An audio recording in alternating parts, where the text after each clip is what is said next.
This is our next video of repairing lawnmowers for all the fellas out there and gals, I suppose, that like to tinker with these small engines on lawnmowers.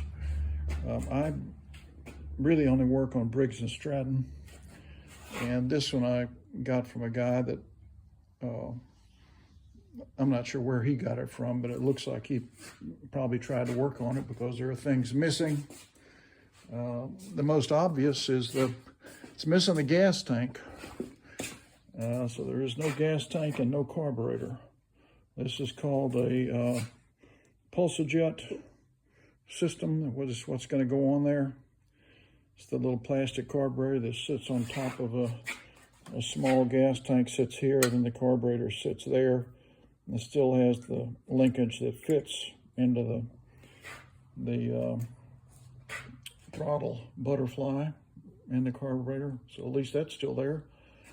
This is surprisingly clean looking. I wonder if maybe it's been replaced. It's not loose, so that's positive. This is the governor spring, which has been stretched out and destroyed. The first thing I'm going to do is show you this. This is how you change the throttle on these. But what I do is kind of modernize them, because modern mowers, they're either running at the correct RPMs or they're off. And so that's what I do with these mowers, because people don't understand these little throttles anyway, and how they work and what they do. They want to run or be off. So if you watch this, I'm going to bend this up a little bit because that's where it's supposed to be. And then I'm going to bend it straight down like that. Okay, so now that that's bent straight down, this doesn't move enough to change. Once I install everything, there's going to be a governor spring going back and connecting to the top of that carburetor back there. And so it'll just run at the correct RPMs. There's another little spring that goes from here to the carburetor that is sort of for fine tuning. Someone's bent this way back, so I'm going to go ahead and bend that forward to where it's supposed to be. So now this assembly right here is now usable. It's in the right place. This spring someone attached in the wrong location, so it's a good time to talk about this. I'll get this horrible little thing off of here that's useless anyway. It's all been stretched out. When this is connected, the big spring goes there in that big slot. So just remember, your spring is going to go in that big slot there. And once you install everything, you can adjust your RPMs up and down by bending this. It probably requires a little pair of pliers. You can make it go faster by pulling it this way, and you slow it down by pushing it that way. This looks like it's in about the right position. All things being equal, that should be okay. Obviously the cord is not attached to the handle because there's no eye hook up there. But this is, I may not be able to save this mower. I have no idea what's wrong with it, but we're going to find out together. Somebody had installed the wrong dipstick in there. They put a dipstick from a Quantum, so it was all jammed in there and bent and wrong. And in fact, there it is. You can see this Quantum dipstick, which has been bent and it is far too long for this type of mower. And it takes a dipstick like this, which I had a supply of, but as you can see, there's very little oil in there, very little. I think I'll just drain all that out. There's a dead spider. That's always fun. I went ahead and took the cable off because it was broken. So I got the spring, the kill cable, I took it off. This mower at some time did take a bag So it's a mulching mower because there's no side chute.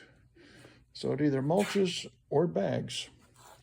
I was able to move the front wheels to the full down position, which raises the deck. So those have all been moved all the way forward. And then if you want to raise the back, well, it's already there, so that's good. It's almost in the bottom position, which puts the deck as high as it would go. But I know that they're rusted, and well, they may not be, I don't know. Anyway, they look rusted, but I'll check that. And so I'm gonna have to find a handle, you know, the bale that is gonna shut this off. Hopefully I've got one that's the right size. This one's real narrow, so it's not common. This is a little Craftsman mower. That's the model number, 917.388.632. And it's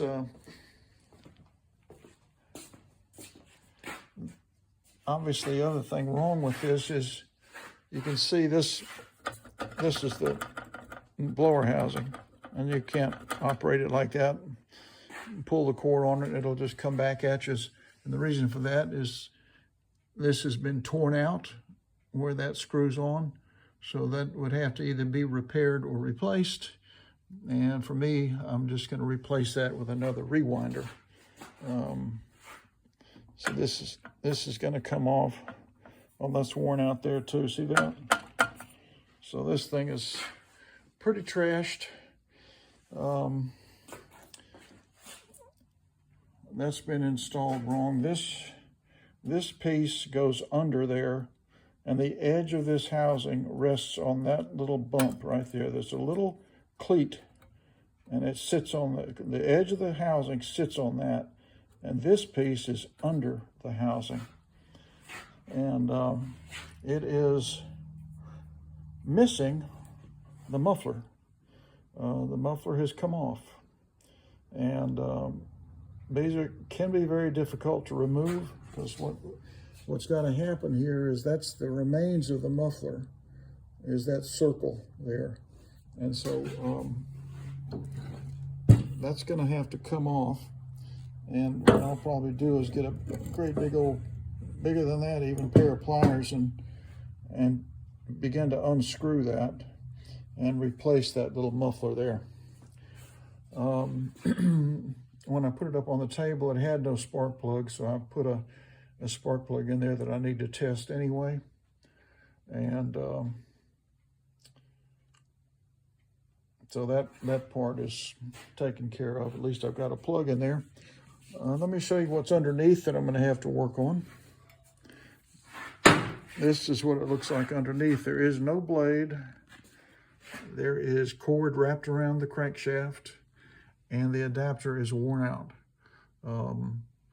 It looks like this takes the standard kind of MTD adapter that has the little like bow tie shaped thing. You can see the outline in the rust where it used to be, and these retaining pins that also hold the blade on have been popped off. So there's nothing really to secure the blade to that adapter. So I'm gonna hope and hope and hope that I can get this adapter off. As you guys know who work with mowers, these are notoriously difficult when they're old and rusty like that.